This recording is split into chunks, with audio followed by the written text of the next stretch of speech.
scare at a Helena school today sends ripple effects across the capital city. Now, it all started with the discovery of a suspicious device on a school playground that forced the evacuation of the elementary school and some nervous moments. Initially, officials thought they were dealing with a possible explosive device, but law enforcement now says it does not appear the item was dangerous. MTN's Jonathan Ambarian reports on what was behind the changing reports.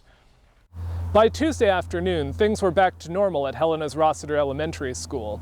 For much of the morning, law enforcement had been on scene investigating what was then believed to be an improvised explosive device found on the school playground.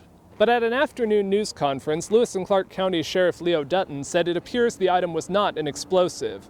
School officials found it around 8:20 Tuesday morning. They closed off the area around the item, contacted law enforcement, and evacuated students to the nearby Little Red Schoolhouse. Dutton said officers on the ground found a plastic bottle. Until trained bomb experts were able to safely examine it, he said they had to treat it as though it might be an explosive. The pop bottle had black tape around it. It was filled with nuts, bolts, and washers, and had a liquid in it. For the most untrained eye, including mine, would probably guess that that quite possibly was an explosive device. Investigators say the bottle came from a construction site, and they believe it was moved by a homeless individual. Dutton said it was not a hoax, and there was no malicious intent. He said the sheriff's office was releasing the information they had from their investigators as they got it. Our purpose was to let people know, one, there was no one injured.